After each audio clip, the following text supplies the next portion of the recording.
C'est l'histoire d'un musulman descendant direct du premier calife de l'islam à qui Jésus va apparaître et accorder une guérison miraculeuse. Si tu te poses des questions sur Dieu, regarde ce témoignage, tu n'en reviendras pas. À 34 ans, Nazir Siddiqui est un homme d'affaires millionnaire. Mais un jour, il est atteint du pire cas de zona jamais vu à l'hôpital de Toronto. En quelques heures, son état devient critique et les médecins savent qu'il ne passera pas la nuit. C'est alors que seul dans sa chambre, Nazir se met à crier vers Dieu et soudain, en pleine nuit, Jésus lui apparaît et lui parle. Dès le lendemain, sous le regard choqué des médecins, il quitte l'hôpital et il sera totalement guéri. Aujourd'hui, il témoigne partout de ce qu'il a vu et entendu. C'est le témoignage incroyable mais vrai de Nazir Siddiqui.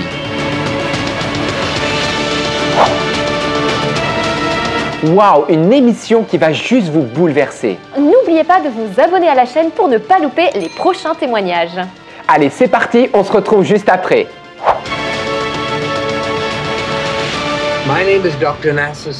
Je suis le docteur Nazir Siddiqui, un ancien musulman. Les médecins ne comprennent toujours pas pourquoi je suis encore en vie aujourd'hui. Ils m'avaient dit qu'il ne me restait plus qu'un seul jour à vivre. Oui, sans l'intervention de Jésus, je serais mort dans cette chambre d'hôpital cette nuit-là.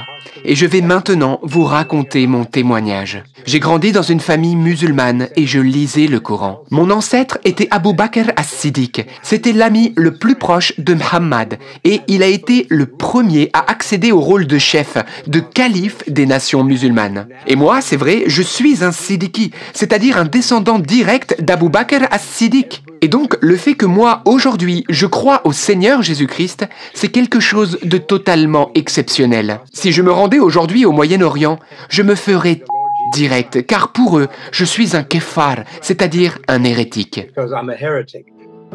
À l'âge de 34 ans, vous êtes un jeune musulman millionnaire et vous ne portez pas les chrétiens dans votre cœur. Racontez-nous. J'ai monté un business dans les finances et j'avais donc ma propre entreprise. J'étais quelqu'un de très déterminé. Écoutez bien cela, je cumulais 3 jobs en même temps et j'avais 7 serrures différentes sur ma porte. Oui, je travaillais énormément, jusqu'à 18 heures par jour, 7 jours sur 7. Je ne dormais presque pas, je ne mangeais pas correctement et je pense que d'ailleurs c'est pour cela que je suis tombé si malade par la suite. Mon entreprise a tellement grandi que je suis devenu responsable de 929 personnes avec 26 bureaux différents. Et pendant les 5 premières années, nous avons réalisé un chiffre d'affaires de 287 millions d'euros. Et moi, je pouvais gagner jusqu'à 95 000 euros par mois. Et je pouvais m'acheter ce que je voulais. J'avais plusieurs voitures, mais maintenant je me rends compte que tout ça, c'était pas vraiment important. Ni les maisons, ni les voitures, toutes ces choses. Et aussi, j'aimerais ajouter que, parce que j'étais musulman à mon travail, je n'autorisais pas les chrétiens à travailler dans mon entreprise, parce que je ne voulais pas qu'ils évangélisent. Et ça m'est arrivé régulièrement de leur demander de quitter les bureaux, car je ne voulais pas entendre parler de ce prophète entre guillemets appelé Jésus. Un soir, vous êtes atteint d'une maladie fulgurante extrêmement grave. Que s'est-il passé ? C'est arrivé du jour au lendemain. Cela a commencé un soir avec l'apparition de boutons, de varicelles tout le long du cou et du visage. Et durant la nuit, quand j'ai voulu me lever pour aller aux toilettes chez moi, je me suis soudain évanoui. Vraiment, à ce moment-là, j'ai cru que j'étais en train de mourir. Mais je suis revenu à moi. Et j'ai alors constaté dans le miroir de la salle de bain que les boutons s'étaient développés en plus gros boutons, jusqu'à devenir des cloques grosses comme ça, environ larges de 1 cm.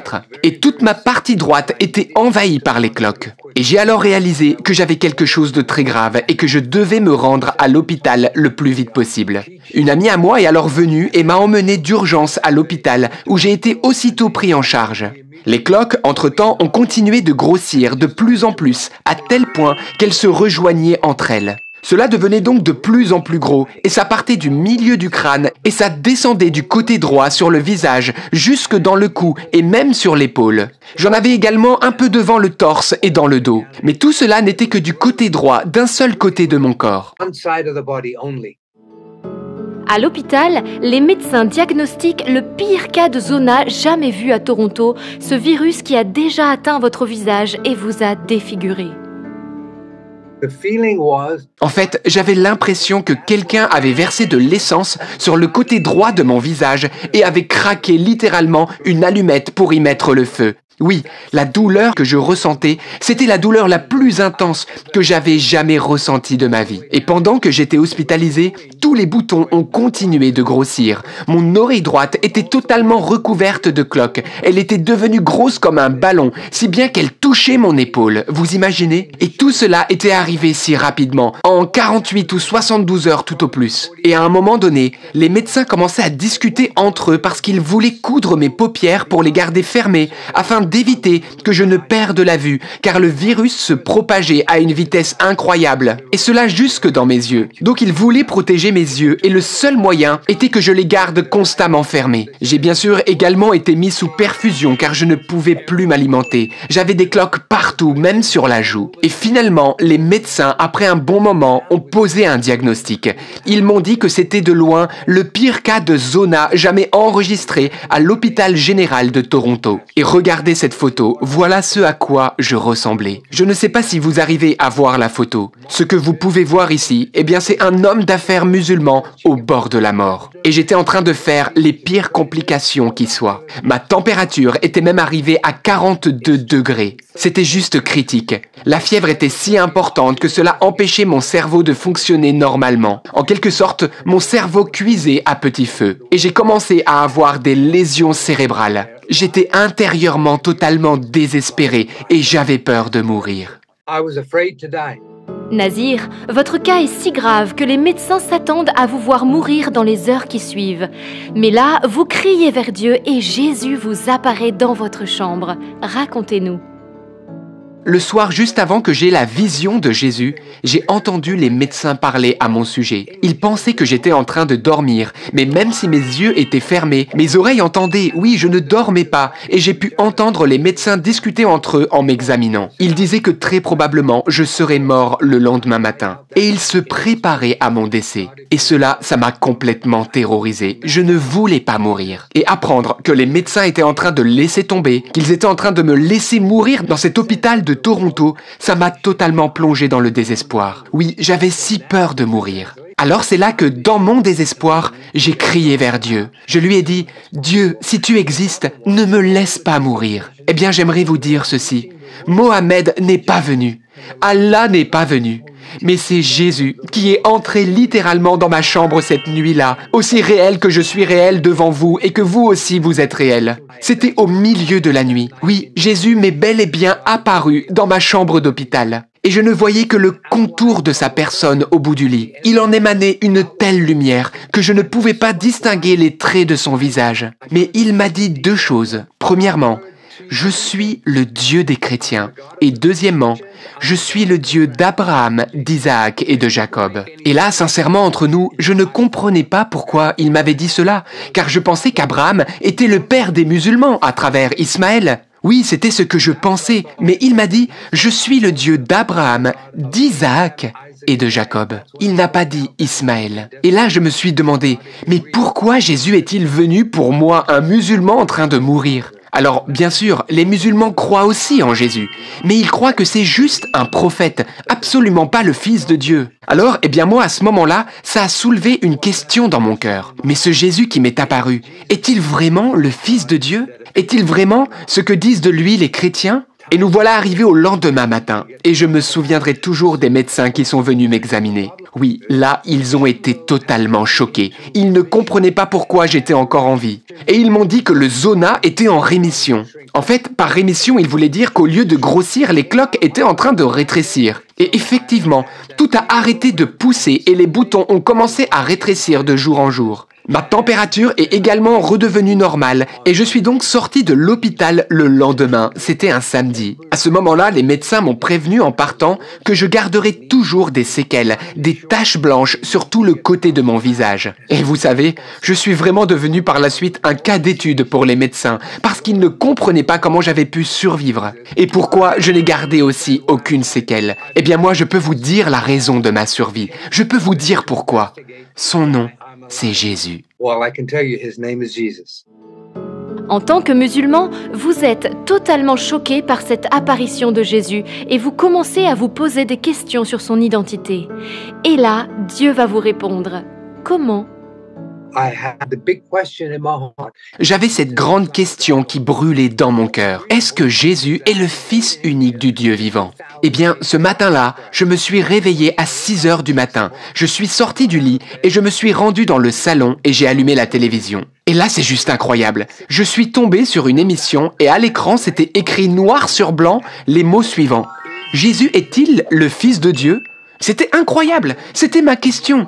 Et je ne sais même plus sur quelle chaîne c'était. Mais il y avait 2 hommes qui étaient assis sur des canapés et qui se parlaient l'un l'autre et qui répondaient à cette même question. Jésus est-il le Fils de Dieu ? Eh bien vraiment, ils ont répondu à toutes les questions que j'avais au fond de moi. Et à la fin, grâce à eux, je me suis mis à genoux chez moi et j'ai fait cette prière de tout mon cœur. À ce moment-là, j'ai accepté Jésus comme mon Sauveur et mon Seigneur. Et tout en faisant cette prière, lorsque j'ai demandé à Jésus de venir dans ma vie, dans mon cœur, des larmes ont commencé à couler sur mes joues et j'ai senti sa présence. Mais il faut que je sois honnête, à ce moment-là, je ne comprenais pas encore qui était vraiment ce Jésus. Alors vous savez, même si je n'étais pas supposé sortir de chez moi parce que je ressemblais à un lépreux de ce côté-là de mon corps, eh bien le lendemain, je suis quand même sorti en trombe pour me procurer une Bible. Car oui, je voulais en savoir plus sur ce Jésus. Oui, je n'arrivais toujours pas à comprendre pourquoi il était venu dans ma chambre d'hôpital pour venir me sauver, moi, un musulman qui était en train de mourir. Alors, eh bien, je me suis procuré une Bible et j'ai commencé à lire les évangiles. L'évangile selon Saint Matthieu, Saint Marc, Saint Luc et Saint Jean. Et j'ai découvert que Jésus n'était pas seulement mort pour certaines personnes, pour les chrétiens, mais en fait que Jésus avait donné sa vie pour le monde entier. Oui, j'ai compris que Jésus avait donné sa vie par amour, qu'il était mort sur la croix pour effacer les péchés de tous les hommes, et donc des musulmans aussi. Et c'est vraiment là que j'ai réalisé que Jésus est venu pour tous, et qu'il était vraiment le Fils unique de Dieu. Malgré votre guérison miraculeuse, les médecins disent que vous resterez défiguré à vie. Vous suppliez alors Jésus de vous redonner votre visage d'avant. Que s'est-il passé ? Ce jour-là, je suis allé chercher une photo de moi et je l'ai prise dans ma main. Et j'ai dit à Jésus dans mon cœur, « Seigneur, je veux guérir totalement et retrouver mon visage d'avant. » Eh bien, croyez-moi ou non, 5 jours plus tard, j'ai retrouvé à mon réveil des morceaux de peau sur mon oreiller. Alors, le médecin m'avait bien dit de ne pas gratter mes cloques. Alors, je me suis dit que j'avais sûrement dû me gratter le visage en dormant. Je ne comprenais pas, car il y avait des morceaux de peau, des morceaux de ces cloques que j'avais sur le visage, autour de moi, sur l'oreiller. Alors, eh bien, je suis allé vers la douche pour me laver et pour me rincer. Eh bien, devinez quoi?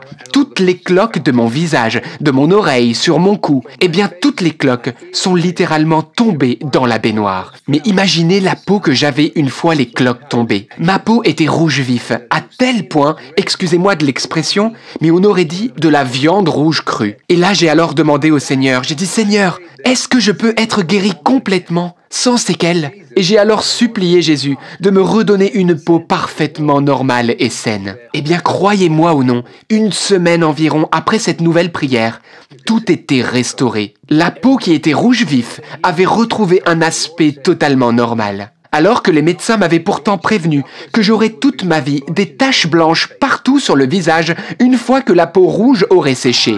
Eh bien, vous savez quoi? Je n'ai aucune tache blanche, comme vous pouvez le remarquer vous-même. Il n'y a aucune cicatrice. Oui, tout est parti, absolument tout. Jésus m'a complètement guéri sans aucune séquelle. Et j'ai aussi une vue parfaite. Mon ouïe est normale. Et même si ma température était montée jusqu'à 42 degrés et que je commençais à avoir des atteintes neurologiques, je n'ai aucune séquelle cérébrale. Oui, vraiment, je sers un Dieu qui fait des miracles. Et il ne fait exception de personne. S'il l'a fait pour moi, il peut aussi le faire pour toi. Nazir, vous vous rendez compte qu'entre l'islam et le christianisme, il y a des différences phénoménales. Lesquelles? Si vous lisez la Bible en arabe, vous trouverez toujours que le mot Dieu est traduit par Allah. Pourquoi? Eh bien tout simplement parce que la traduction du mot Dieu en arabe, c'est Allah. Mais du coup, les musulmans croient que Allah et Dieu sont un seul et même Dieu. Et ça, ce n'est pas vrai. Dans l'islam, Allah est un Dieu de peur. En gros, si vous ne vous convertissez pas à l'islam, il vous maudira. Mais pas seulement cela. Si vous vous convertissez à l'islam et que vous en sortez par la suite, il vous maudira également. En gros, vous vivrez toujours dans la peur. Alors qu'en revanche, de l'autre côté, le Dieu de la Bible, Jésus, est un Dieu d'amour. Il n'est pas un Dieu de peur. Si vous ne vous convertissez pas à Jésus, il ne vous tuera pas. Alors que dans le Coran, il est écrit ceci. Si un incroyant refuse de se convertir à l'islam, le. Oui, en d'autres termes, il n'y a qu'un choix. Soit vous devenez musulman, soit vous mourrez. Et ça ne peut pas être la nature de Dieu que nous servons. Ça ne peut pas être cela, Dieu, car Dieu est amour. Alors oui, en définitive, la nature du Dieu de l'islam, Allah, c'est un Dieu de peur. Alors que ce que Jésus a dit de lui-même dans la Bible, il a dit qu'il était un Dieu d'amour. Alors vous voyez, même si on emploie toujours le même mot en arabe, Allah, pour parler de Dieu, il ne faut pas confondre le Allah qui est dans l'islam et le Allah de la Bible, parce qu'ils sont bien différents. Moi, vous savez, j'ai grandi en étant musulman, et tout ce qu'on m'a appris était basé sur la peur. Je savais que si on quittait l'islam, on risquait d'être tabassé à mort et même tué. Et je sais de quoi je parle. J'ai moi-même déjà aidé des personnes musulmanes qui avaient donné leur vie à Jésus. Ces personnes-là, si elles étaient retournées dans leur pays, elles auraient été jetées en prison. Elles auraient même pu être condamnées à mort. Et pour quel motif? Le seul motif d'avoir donné leur cœur à Jésus et d'être devenus chrétiens. Le fait simplement de faire ça, vous finissez en prison. Vous pouvez également être condamné à mort ou même tué par les autres détenus. Vous comprenez à quel point c'est grave. Et ça, c'est la réalité. Et tous les musulmans du monde entier le savent. Les musulmans vivent donc constamment dans la peur. Vous imaginez, j'ai donné ma vie à Jésus et je ne peux en parler à personne d'autre de musulman dans mon pays. Sinon, je serai persécuté, battu et jeté en prison. Et c'est pour cela que, oui, je sais très bien le risque que je prends en témoignant devant vous. Mais après ce que j'ai vu, je ne peux pas me taire. Et je ne peux que constater que ce qui caractérise le Allah de l'islam, c'est la peur, un Dieu de peur. C'est même l'esprit de peur. Mais aujourd'hui, je ne sers plus cet esprit de peur. Je sers l'esprit d'amour. Y a-t-il encore d'autres points de différence entre ces deux religions qui vous ont particulièrement choqué?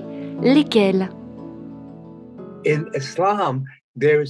Alors, dans l'islam, il y a un principe, le djihad. En fait, ça consiste en quoi? Ça consiste à donner sa vie en martyr pour la cause d'Allah. En gros, vous avez le droit, par exemple, de placer une bombe sur vous et de mourir pour votre Dieu. Et si vous faites cela, eh bien, vous êtes sûr de pouvoir aller au paradis parce que vous avez donné votre vie pour Allah. Eh bien, dans le christianisme, ça n'a rien à voir, c'est totalement différent. Il n'est pas question de se tuer pour Allah en tuant les autres. Mais dans le christianisme, c'est bien Jésus qui a donné sa vie par amour pour nous, qui est mort pour nous sur la croix, pour nous ouvrir les portes du ciel, pour nous donner le paradis. Donc vous voyez bien, la différence, elle est radicale entre les deux. Et c'est incomparable. Je vous donne également une autre différence fondamentale entre le Coran et la Bible. Alors je ne sais pas si vous le saviez, mais moi, en tant que musulman, j'avais le droit d'avoir jusqu'à 4 femmes. Oui, vous avez bien entendu, 4.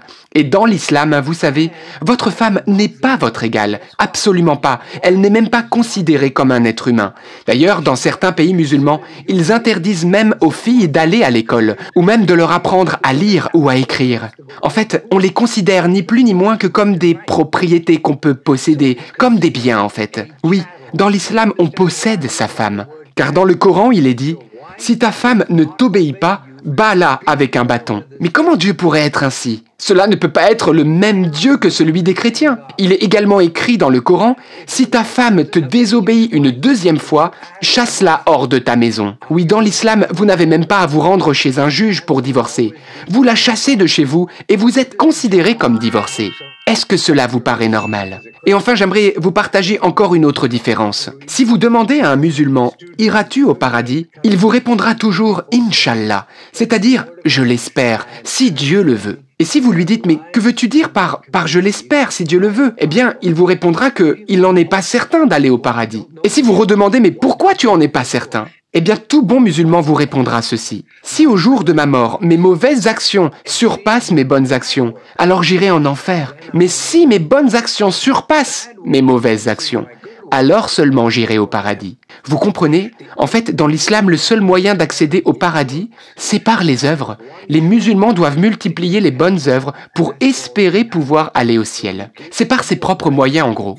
Et il y a un moyen rapide et sûr pour aller au paradis, c'est le djihad, c'est le martyr. Si vous donnez votre vie en sacrifice pour la cause d'Allah, eh bien oui, là vous allez automatiquement au paradis. Et écoutez bien, non seulement vous obtenez le paradis, mais vous avez aussi une récompense. 72 vierges qui vous attendent là-haut. Alors franchement, expliquez-moi maintenant comment on peut dire que les hommes et les femmes sont égaux dans l'islam. Alors que lorsque vous allez mourir, il y a des femmes vierges qui vont venir à votre rencontre au paradis. Donc on a bien l'impression que le paradis est conçu pour les hommes seulement et pour jouir de plaisirs charnels. Il y a vraiment quelque chose qui cloche ici avec ces paroles du Coran. Car vraiment, Jésus a été très clair. Dieu a créé l'homme et la femme pour qu'ils soient égaux, de même dignité. Et c'est cela la vérité. Et regardez, si vous demandez à un chrétien s'il ira au paradis, eh bien il vous répondra « Oui, j'irai au paradis, car Jésus a payé le prix pour moi, pour que je puisse entrer au paradis. » Donc vous avez compris, pas besoin de mourir au djihad. Jésus a donné sa vie par amour pour nous, pour que nos péchés soient effacés et pardonnés. Et si nous mettons notre foi en lui, notre confiance en lui, en Jésus, eh bien les portes du ciel nous sont ouvertes. Nous accédons au paradis, pour peu que nous vivions dans son amour, dans l'amour de Dieu, dans l'amour du prochain. Mais nous sommes libérés à l'égard de toutes ces règles. Il n'y a plus qu'une seule règle, aimer. Aimer Dieu de tout son cœur et aimer son prochain comme soi-même. Votre père apprend que vous êtes devenu chrétien. Sa réaction est catégorique. Racontez-nous. I called them and told them. J'ai appelé ma famille pour les prévenir.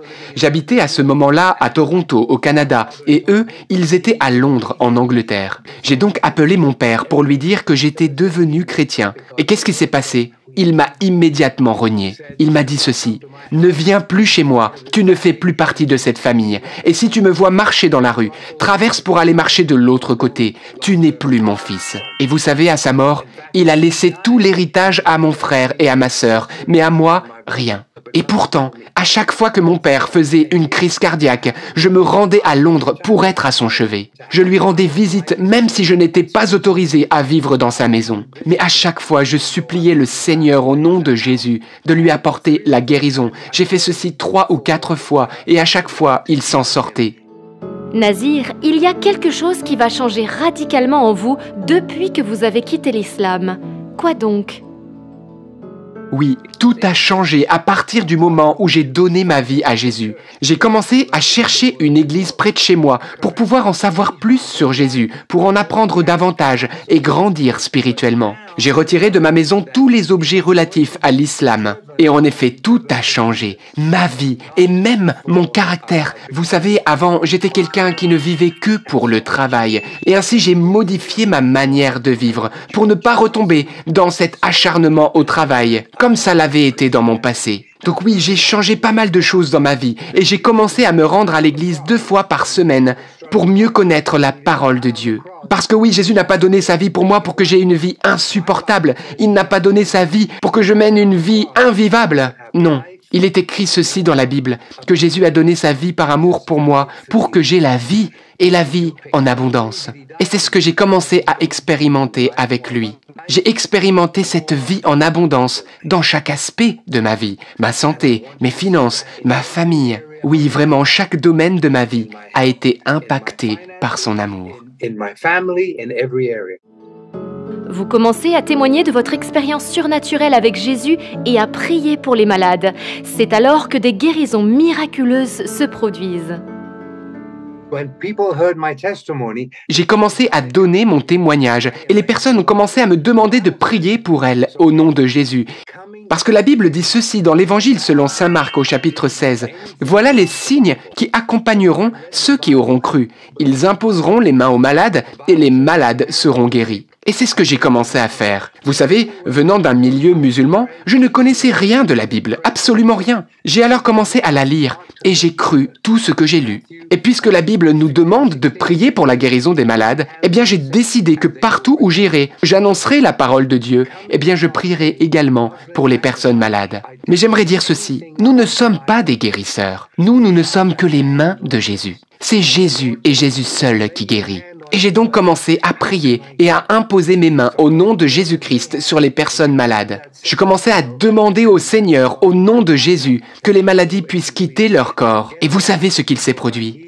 Des guérisons, de nombreuses guérisons. Et parfois même des guérisons juste incroyables. J'ai été témoin d'aveugles qui ont commencé à voir, des sourds qui ont commencé à entendre, des personnes en fauteuil roulant et qui se sont levées et qui ont commencé à marcher. Et j'aimerais vous partager ce témoignage. En Amérique, alors que j'étais en train de témoigner, un homme est venu avec sa maman qui était en fin de vie. Elle était même prise en charge dans un centre de soins palliatifs. Et son fils l'a amenée au rassemblement de prière. Elle était toute recroquevillée dans son fauteuil roulant comme cela. Et alors que j'annonçais la parole de Dieu, elle a commencé à relever la tête. Et vers la fin de l'enseignement, j'ai commencé à prier pour elle au nom de Jésus-Christ et je lui ai imposé les mains. Et alors, instantanément, elle s'est levée de son fauteuil roulant et elle s'est mise à faire le tour de l'église en marchant. Le lendemain, elle s'est rendue au centre de soins palliatifs pour leur dire « Je n'ai plus besoin de vous. Jésus m'a totalement guéri. » Alors que vous êtes invités à témoigner, un complot est organisé pour vous faire taire à jamais. Mais Dieu en a décidé autrement. Que s'est-il passé ? Oui, un jour, j'ai été invité dans une église pour une conférence sur 3 jours où je devais enseigner les différences entre l'islam et le christianisme. Et c'était dans une ville aux États-Unis qui regroupe une grande population de personnes musulmanes. Et alors que cette conférence allait bientôt avoir lieu et que la publicité était en train d'être faite, on faisait la promotion de cette conférence, un jour, le responsable de l'église reçoit l'appel d'un musulman qui habitait cette ville. Et ce musulman lui a dit ceci, « Si vous faites ce rassemblement, nous vous tuerons, vous, votre femme et vos enfants, et nous brûlerons votre église. » Cet homme ne voulait manifestement pas que le monde découvre la différence entre l'islam et le christianisme. Alors le responsable de l'église m'appelle et me dit « Tu sais, ma vie est menacée, on vient de m'appeler et on m'a dit que si on faisait ce rassemblement, on me tuerait moi, ma famille tout entière et qu'on brûlerait l'église. » Alors je lui ai répondu « S'il te plaît, donne-moi quelques jours pour prier et nous verrons ce que nous ferons par la suite. » J'ai donc passé quelques jours en prière, puis je l'ai rappelé et je lui ai dit « J'ai prié et voilà ce que Dieu a mis dans mon cœur. J'ai compris que Dieu allait non seulement me protéger, mais qu'il vous protégerait aussi. Maintenant, si vous préférez annuler cette conférence, vous pouvez bien sûr le faire. Vous êtes libre. Mais si vous voulez la maintenir, je viendrai. » Et voilà ce qu'il m'a répondu. Personne n'a le droit de me dire de fermer l'église. Oui, nous ferons cette conférence. Eh bien, je me suis rendu sur place. Lorsque je suis arrivé à l'aéroport, des personnes du rassemblement étaient présentes pour me conduire à mon hôtel qui était en dehors de la ville afin que personne ne sache où je séjournerais. Et il y avait même des agents de sécurité qui étaient armés et qui sont venus me récupérer à l'hôtel pour m'emmener à l'église ce soir-là pour la conférence. Vous savez, l'église, elle était pleine. Et à l'intérieur, il y avait des policiers en uniforme et en civil. Plusieurs étaient déjà même postés sur l'estrade, afin que si quelqu'un essayait de me foncer dessus, ils seraient prêts à l'arrêter. Et donc, eh bien moi, je commence cette conférence et je commence à enseigner la parole de Dieu. Et alors que je parlais, Dieu me parle au cœur et me dit « Dis à toutes les personnes de l'église que demain soir, tu prieras pour la guérison des personnes malades et qu'ils fassent venir les boiteux, les aveugles, les sourds, les malades de toutes sortes. Et voilà ce que tu feras. Devant tout le monde, tu demanderas à Allah et à Mohammed de les guérir. Et ensuite, tu invoqueras le nom de Jésus pour la guérison des malades, et là, ils verront ce qu'il se passera. » Eh bien, écoutez bien, le lendemain, c'était plus que plein. Il n'y avait plus du tout de place assise. Et beaucoup de musulmans sont venus, et parmi eux, beaucoup de femmes habillées en burqa se tenaient debout à l'arrière. Et j'ai commencé à enseigner la parole de Dieu, et puis je me suis mis à prier en disant « Si vous êtes malade, levez-vous. » Alors des gens se sont mis à se lever un peu partout dans l'église. Et là, j'ai commencé à prier au nom de Mohammed. J'ai prié au nom d'Allah. Et vous savez quoi ? Rien ne s'est produit. Pas une seule guérison. Et après cela, j'ai commencé à prier au nom de Jésus-Christ. Et devinez quoi? Les gens ont commencé à être guéris dans l'église. Des jambes ont été guéries, des épaules ont été guéries, des dos ont été guéris, des oreilles se sont ouvertes. Ils sont même venus sur l'estrade pour témoigner devant tous de leur guérison. Et après cela, j'ai fait un appel pour donner sa vie à Jésus-Christ. Eh bien, vous savez, un grand nombre de ces dames en burqa se sont avancées et ont donné leur vie à Jésus. and gave their lives to Jesus. Nazir, vous faites un AVC en 2020, mais Jésus vous accordera une fois de plus la grâce de la guérison totale. Racontez-nous. 5 years ago, Il y a 5 ans, j'ai dû être emmené d'urgence à l'hôpital car j'ai fait un AVC. Tout mon côté gauche était totalement paralysé, des pieds à la tête. J'ai donc été admis à l'hôpital et là, ils m'ont dit que j'avais fait un accident vasculaire cérébral, un AVC, et on m'a mis dans une chambre. Le médecin est alors entré et il m'a dit « Il y a des personnes comme vous savez, qui ont le même problème et qui sont ici depuis plus d'1 an, toujours clouées au lit. » Je lui ai alors répondu « Docteur, vous ne comprenez pas, je ne peux pas rester ici. Il y a des personnes qui m'attendent, qui ont besoin de moi. Je dois aller les voir. J'ai beaucoup de choses à faire, je ne peux pas rester ici. » Et le médecin m'a dit « Mais vous ne pouvez même pas faire 3 pas. Je ne peux pas vous laisser partir de cet hôpital. C'est insensé. » Et je me suis alors dit « Bon, ok, si je réussis à marcher, il me laissera sortir. » Et puisque la Bible dit d'imposer les mains aux malades pour qu'ils soient guéris, eh bien c'est ce que j'ai fait. Je me suis moi-même imposé les mains au nom de Jésus, au niveau de mon visage, de mon cou, de mon épaule, de ma main, de ma jambe, et j'ai prié pour moi-même. Eh bien le 5e jour, j'étais capable de marcher le long du couloir tout seul. Et 6 semaines plus tard, j'étais en Terre Sainte avec de nombreuses personnes et nous avons marché là où Jésus avait marché. Et j'ai pu enseigner la parole de Dieu là où Jésus avait enseigné la parole de Dieu. Vous voyez, rien n'est impossible à Dieu. Dieu est tellement merveilleux. Donc oui, du combat, des attaques spirituelles, j'en ai eu. Et même des maladies, j'en ai traversé. Mais Dieu a toujours été là pour moi. Que voudriez-vous dire aux personnes musulmanes qui vous regardent maintenant? if you're a Muslim watching this show, Si tu es musulman et que tu regardes cette vidéo, nous pouvons nous comprendre, toi et moi, car nous avons été élevés de la même manière. Mais tu sais, sache que mon témoignage est véridique. Lorsque j'ai été malade et pas loin de mourir, alors que je n'avais plus figure humaine, ce n'est ni Muhammad ni Allah qui est venu me guérir. C'est Jésus. S'il te plaît, écoute attentivement ce que je vais te dire maintenant. Il y a une différence importante dans le Coran. Tout n'est pas vrai. Le Dieu du Coran n'est pas le Dieu véritable.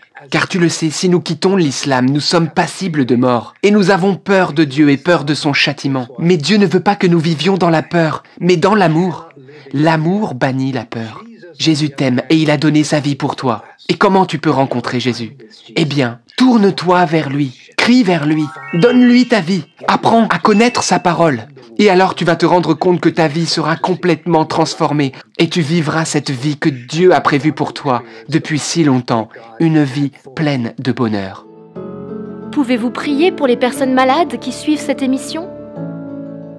I'd like to pray for you right now. Je prie pour vous maintenant. Comme il est écrit, toute autorité sur terre et dans le ciel a été donnée à Jésus. Et Seigneur, tu as donné cette autorité à ton Église pour qu'elle l'exerce en ton nom, Seigneur. Alors maintenant, dans le nom de Jésus, le nom qui est au-dessus de tous les noms, j'ordonne au nom de Jésus à toutes ces souffrances et maladies de quitter votre corps maintenant. Au nom de Jésus-Christ, je m'adresse à chaque cellule, à chaque os, à chaque organe. Obéissez à la parole de Dieu. Soyez totalement guéris et restaurés au nom de Jésus.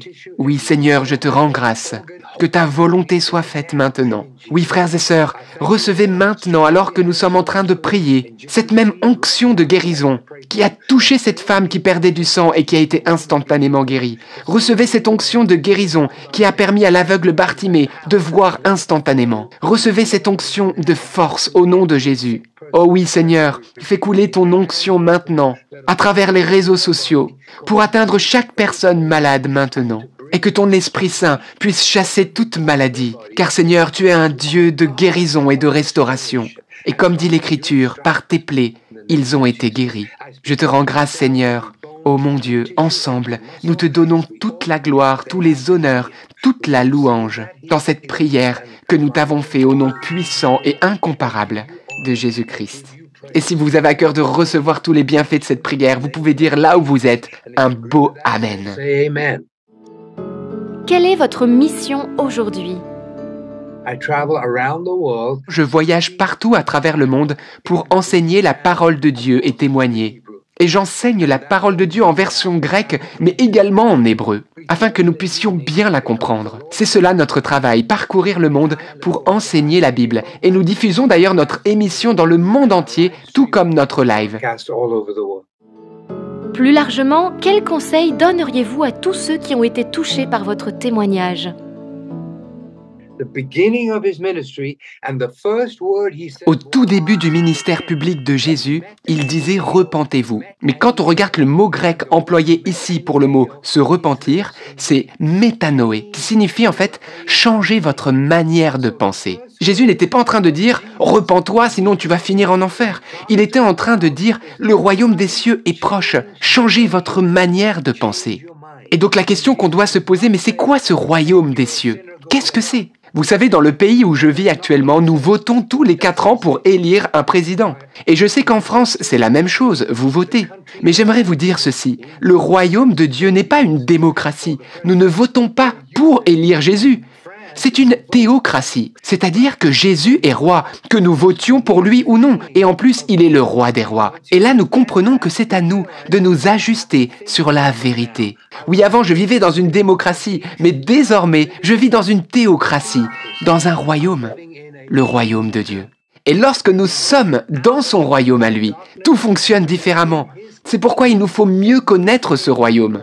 Vous savez, Jésus n'est pas décrit comme le Dieu des chrétiens dans la Bible. Il est appelé le roi des rois. Mais c'est qui ces rois? Eh bien, ces rois, c'est toi, c'est moi. Nous sommes des rois dans son royaume. Nous devons régner dans notre vie comme des rois au nom de Jésus. Mais j'ai remarqué, frères et sœurs, qu'il y a trop de personnes, trop de chrétiens qui ne vivent plus, mais qui survivent. Leur vie est une lutte. Ils ne règnent pas dans leur vie.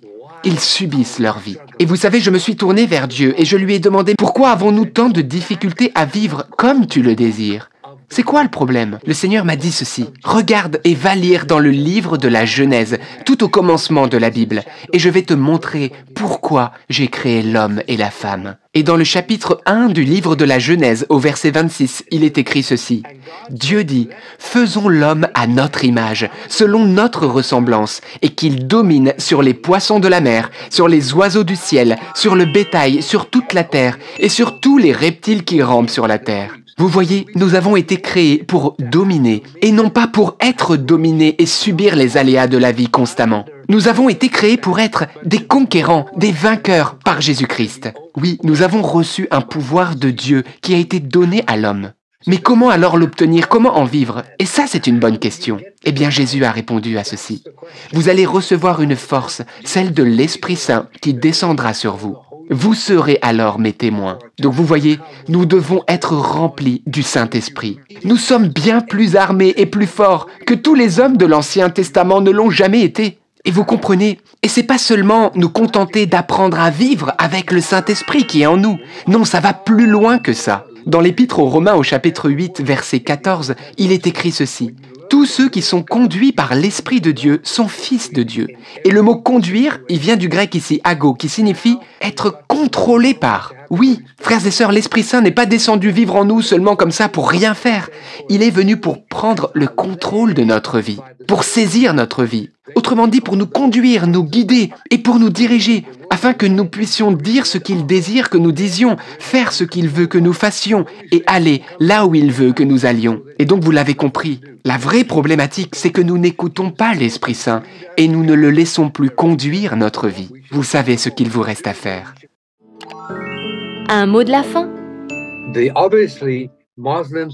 Vous savez, une réalité évidente, c'est que les musulmans parlent du Coran et propagent le Coran bien plus que nous, chrétiens, nous le faisons avec la Bible. C'est pourquoi nous devons absolument parler de Jésus, de ce Dieu d'amour.